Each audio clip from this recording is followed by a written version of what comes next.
డెరెంక్యూ underground city వివరాలు మీకు తెలియజేయాలనుకుంటున్నాను. ఈ సిటీకి లోపలికి వెళ్ళటానికి నేను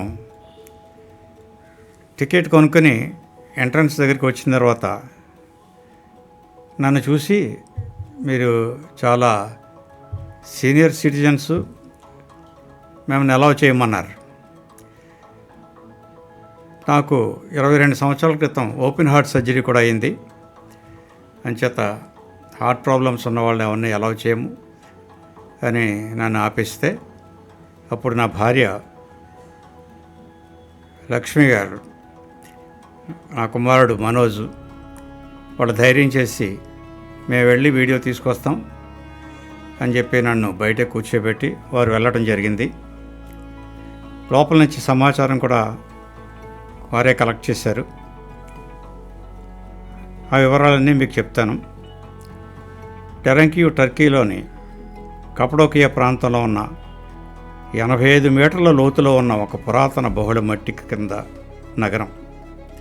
ఇది టర్కీలో అతిపెద్ద త్రవ్వినటువంటి అండర్గ్రౌండ్ నగరంగా సుమారు 20,000 మందికి సంబంధించిన ప్రజలతో పాటు వారి పెంపుడు జంతువులు మరియు ఆహార నిల్వల కోసం నిర్మించబడింది.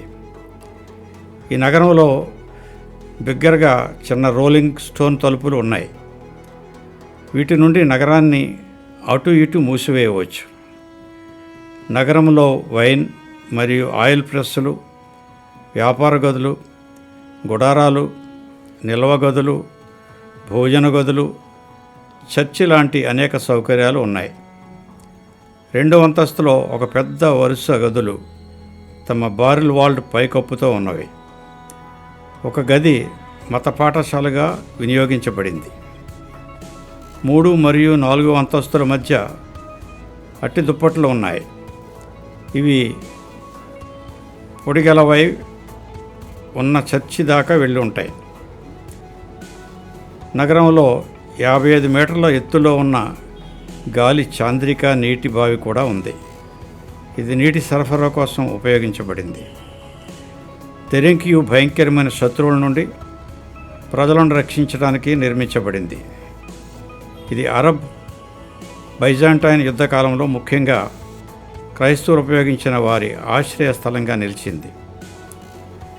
నేరో పాసేజ్వేస్, టనెల్స్ వల్ల వెళ్ళటం కొంచెం కష్టం, కానీ ఇది యాన్షియంట్ ఇంజనీరింగ్లో గొప్ప ఆవిష్కరణ. ఈ నగరం యునెస్కో వరల్డ్ హెరిటేజ్ సైట్లో కూడా ఉంది. డెరెంక్యూ ఒక సంపూర్ణమైన బహుళ అంతస్తులలో నిర్మిత అండర్గ్రౌండ్ క్రైస్తవ రక్షణ నగరం. ఇదందరికీ చరిత్ర మరియు ఆర్కిటెక్చర్లో అద్భుత అనుభవం ఉంది. అండర్గ్రౌండ్ సిటీ వాయువు ప్రసరణ, వెంటిలేషన్ మరియు నీటి సరఫరా వ్యవస్థ చాలా అద్భుతంగా ఉన్నాయి. డెరెంక్యూ నగరంలో సుమారు 50 కన్నా ఎక్కువ వెంటిలేషన్ షాప్స్ మరియు వాయు రహదారులు ఉన్నాయి. ఇవి నగరమంతా గాలి శుద్ధి మరియు శ్వాస తీసుకునేలా చేస్తాయి.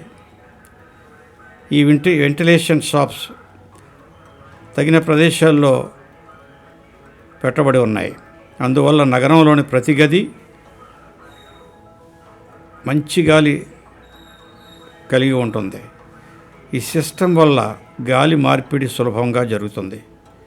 ఇది గుప్త నివాసంలో కూడా ఇబ్బంది లేకుండా గాలి శుభ్రత అందిస్తుంది. యుద్ధ పరిస్థితుల్లో కూడా శత్రువులు గాలి సరఫరాను అడ్డుకోవడానికి వీలు ఉండదు. ఇక్కడ ఉన్నటువంటి వారు ఏర్పాటు చేసినటువంటి నీటి సరఫరా వ్యవస్థ గురించి చెప్తాను. నగరంలో అనేక వెల్స్ తయారు చేశారు. వాటిలో ఒకటి 55 మీటర్ల లోతులో ఉంది. ఇది నిన్నటి రోజుల ప్రజలకి తాగునీరు అందించేది. ఆనాటి రోజుల ప్రజలకి తాగునీరు అందించేది. ఈ గువ్వలను నగరంలోని ప్రజలపైన ఉన్నవారు కూడా మరియు అవసరం సమయంలో అండర్గ్రౌండ్లో దాచుకున్నవారు కూడా ఉపయోగించేవారు. గాలి రహిత గది లేదా నగర భాగాలు నీటి సరఫరాతో బాగా కాపాడబడ్డాయి. అదనంగా వర్షపు నీటిని సేకరించి నిల్వ చేయటం కోసం ప్రత్యేక సిస్టమ్స్ వీటి నిల్వ గదులు కూడా ఉన్నాయి.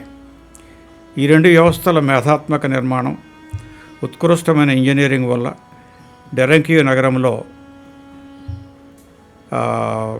సీసా వార్తలు లేకుండా శుభ్రమైన గాలి మరియు సరిపడా నీరు నింపుకోవడానికి క్రైస్తవులు పెద్ద సంఖ్యలో భద్రతగా తరలి వచ్చారు.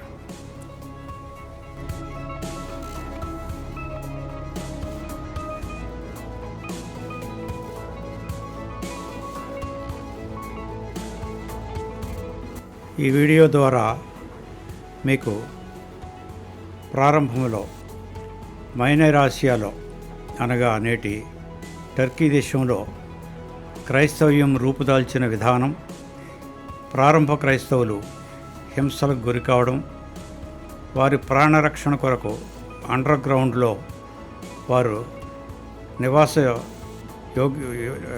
నివాసాలు ఏర్పాటు చేసుకోవడం వంటి పూర్తి వివరాలు మీకు తెలియజేస్తున్నాను.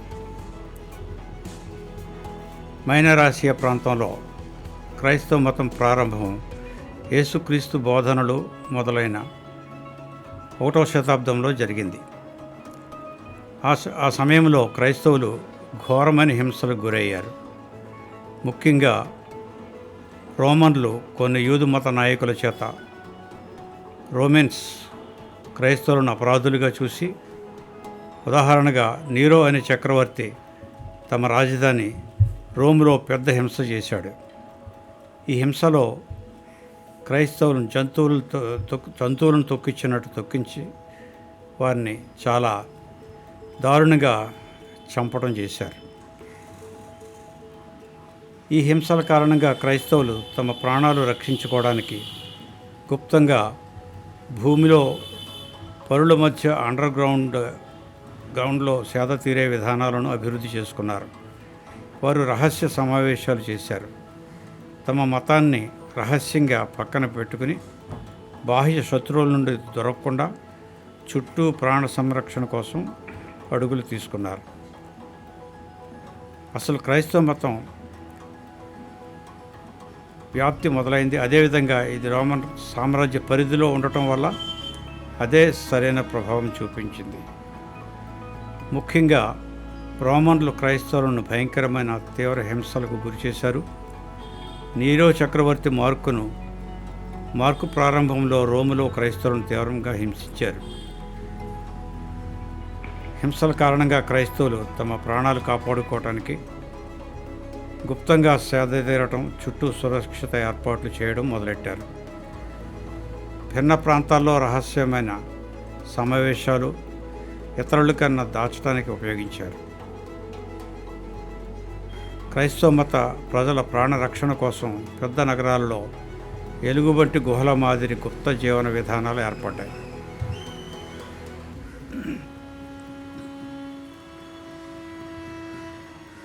మొదటిగా ప్రారంభ క్రైస్తవులు రోమన్లు మరియు ఇతర ఆధిపత్యాల ముందు వారి దేవుళ్లను అంగీకరించకపోవడం, వారు రోమన్ దేవుళ్లను మరియు సిపాయి చక్రవర్తులను ఆరాధించడం తిరస్కరించేవారు. ఇది రాజకీయ విధంగా తీవ్ర అపవాదంగా భావించబడింది.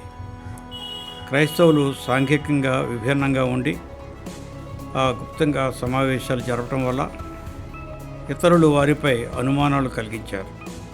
వారి బోధనలు సామాజిక పరంగా యాక్సెప్టెడ్ కాకపోవడం హింసలకు కారణమైంది. క్రైస్తవులు రాజ్యాధికారానికి వ్యతిరేకంగా తాము ఉండిపోవటం వల్ల వారి విశ్వాసంను రాజకీయ దృక్పథంగా హింసించారు. ఇది కొన్ని సందర్భాల్లో ఆర్థికపరమైన కారణాల వల్ల కూడా క్రైస్తవులపై స్వార్థపూర్వకంగా హింసలు జరిగాయి. ఈ హింసలతో క్రైస్తవులు తమ ప్రాణాలు కాపాడుకోవటానికి గుప్తంగా అండర్ గ్రౌండ్లో ప్రాణాలు రక్షించుకోవడం కోసం తమ మతాన్ని రహస్యంగా నిర్వహించారు.